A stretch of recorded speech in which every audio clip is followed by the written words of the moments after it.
Ja, Regan HAWTHORNE, ja. Bilagana Nishlink, Kintlachini, Basaschi. Now, I introduce myself to you in the Navajo language, telling you, first of all, my name, and then what clan I'm from. And we name our clans in the maternal fashion first. Navajo society is a maternal society. My mother's clan is Anglo, Bilagana. She's Anglo. My father's clan is Red House clan, Kintlachini. I'm here today to tell you a story.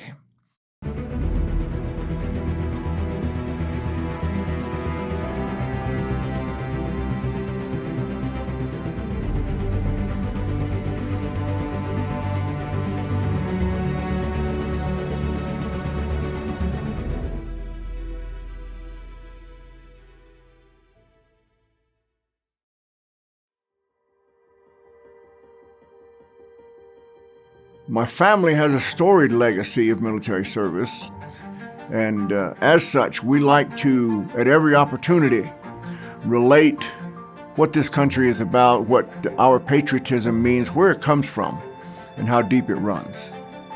I've had two uncles that were in the United States Army. Both of them were paratroopers.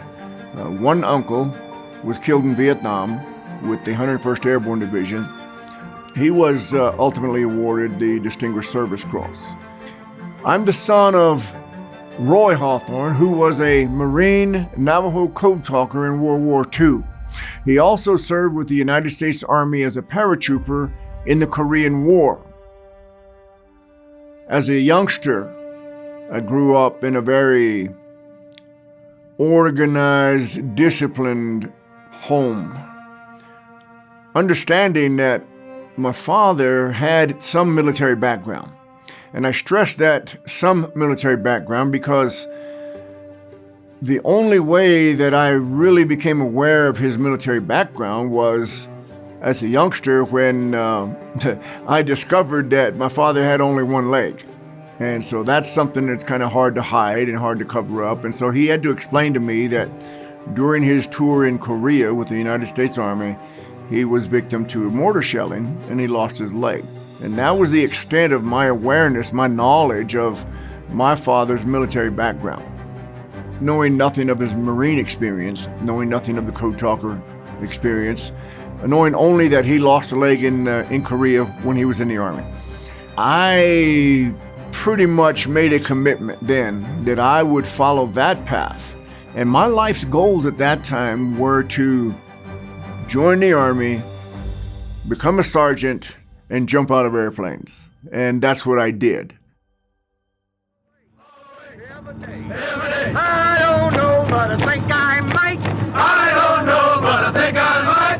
Jump from an aircraft while in flight. Jump from an aircraft while in I enlisted in the United States Army to become a paratrooper. I enlisted in January of 1973.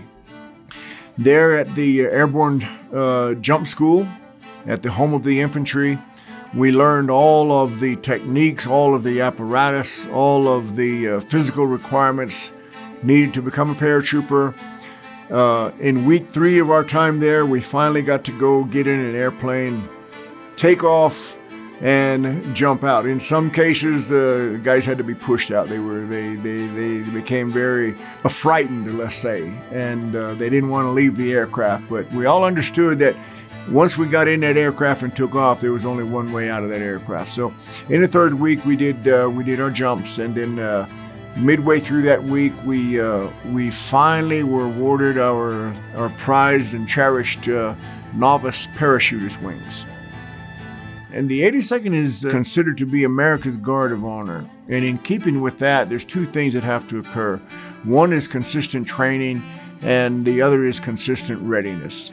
The 82nd Airborne is required to be anywhere in the world where the United States has a conflict to protect within 18 hours of notice.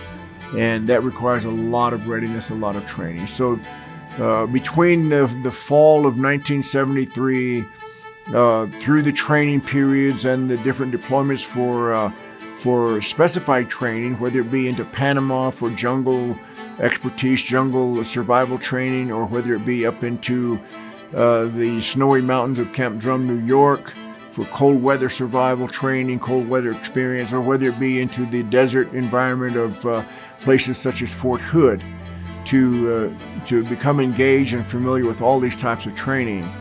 Those were some of the things that took up the early years of my Army career.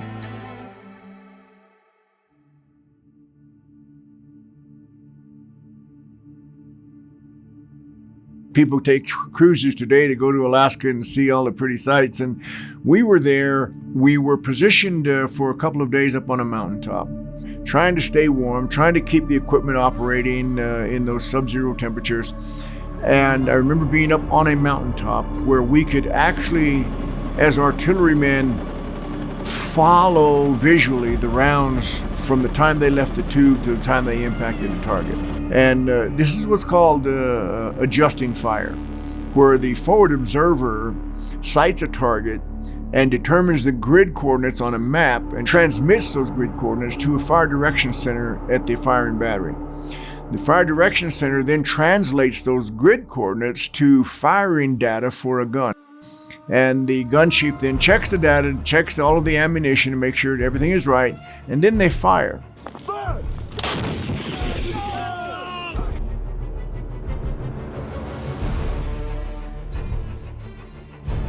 After maybe 4 rounds, maybe 5 rounds of adjusting by a base piece firing gun, then the forward observer calls for what they call fire for effect. All of the power from 6 guns in that firing battery are brought to bear on that target.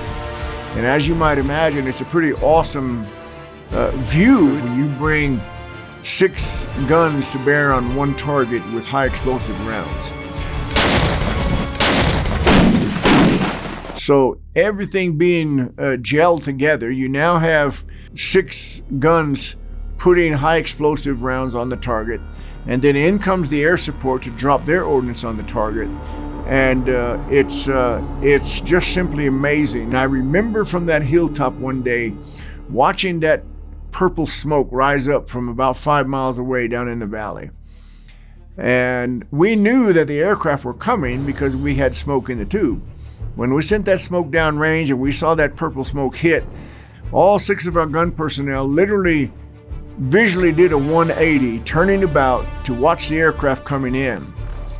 And we saw the fighters coming, and when they flew overhead, we couldn't turn our heads quick enough to track them. But we caught up with them right when they were dropping their ordnance on the target, and the purple smoke, the balls of flame, really reminded one of how devastating war can be, and the real cost of war. Had this not been a training exercise, whoever that target would have been completely annihilated. And that's very sobering that we're here in this basically sanitary environment, but we're ready to do this when called upon, and this is the damage that it can bring.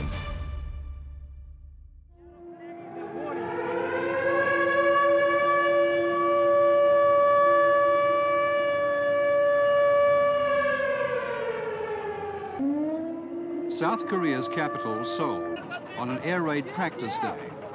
In the minds of the people here, the fear of a full-scale war grows day by day, fed by the collapse of South Vietnam. In the early part of 1976, I received orders to go to Korea. And at that time in history, there was a great degree of tension between the forces of democracy and the forces of communism. There had been a killing of a United States Army service member there at the demilitarized zone. I think that particular action occurred about a week before I arrived in South Korea. I remember flying into the airport. We flew commercial, but about 45 minutes out of Seoul, I noticed on either flank we had fighter escorts, and so that kind of alerted me that something is important here. And when we landed, then of course there was a very, very high presence of United States military police, and we had an escort from Seoul up to my assignment, which was about 45 minutes north of Seoul, probably about an hour south of the DMZ. Where I was stationed was called Camp Essayons, and I was there with 2nd Infantry Division, and I was assigned to 6th Battalion, 37th Field Artillery, and that artillery unit was an 8-inch self-propelled howitzer. It was just like a tank with a big telephone pole strapped on the top of it. It was a big gun. We did a lot of maneuvering in South Korea, edging up against North Korea many times. Tensions were high, security was high, and the entire tour that I did there was literally on high alert and what we might say today, pins and needles. There were always conflicts, not necessarily armed or militarized conflicts, but with the guards from both countries being on that border, nearly every night there were breaches into South Korea by North Korean Army. There are artillery units there on site at the DMZ that had pre-positioned targets, and just for the event that something should occur. We were busy 8 hours a day, as we call it, putting steel downrange in support of an infantry mission. If I recall correctly, and I believe that this is an accurate declaration, that this firing position that we were in actually put rounds in the air over North Korean airspace, but landed again in South Korea. So there was always an absolute determinate double and triple checking of the gun data, make sure that we were firing the right way. And I was very, very blessed, really, in not having to go off and take that shot and be shot at and under that kind of duress. And I regard that very, very highly. It was a special blessing to me.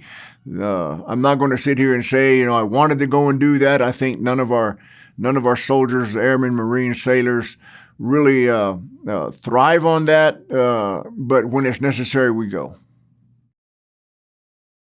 I reflect on those military years, and I see where my motivation, if you will, to join the military was geared mostly from my awareness and understanding and relationship with my Army uncles, my Army father. I was in the Army probably nearly a year before I was made aware of or finally realized the depth, the gravity of my father's military service. Now, I had spoken earlier of my father's service. I spoke of his service in the Army because that's all I knew about at the time. Finding out as I did that he was also a Navajo code talker brought even a greater sense of pride to the service that I did. I had no regrets for not joining the Marines. I'll not sit here today and tell you, well, I was almost a Marine. I was and I am a paratrooper. He was and he is a Marine. With my awareness of my father having been a Marine, that opened the door for a more anecdotal relationship with my father. Remember, I was raised very strictly. I was raised very organized, very disciplined. But when I was made aware of my father's tour with the Marines as an Navajo code talker, that allowed us to banter back and forth more candidly as the services do even now. In the Army, we know that the Marines eat crayons, and in the Marine Corps, they know that they know certain things about us, and we exchange it, and all service members do, all branches do. But my father and I exchanged it on a personal level that was probably unsurpassed. In different environments, we would poke fun at one another. I would chide him for being a Marine and not knowing any better. He would in turn chide me for not being sharp and to the point and more accurate on things as an Army guy. But the uniqueness is that he knew both sides personally. He knew what it was to be a Marine, and he knew what it was to be a paratrooper. I'll always respect that. And I know that he's not the only man that ever did that, but to me, he's the only man that ever did it because he's my father. And I come and I see names that reflect the personality. I didn't know all of them personally, but there's quite a few here that I have known personally. And as I stand here and I look at these names, I can say to you, thank you, Roy Hawthorne, my father. I see George Moss, my uncle. I see Raymond Smith, Sr., my uncle. And I see extended relations in a lot of these names.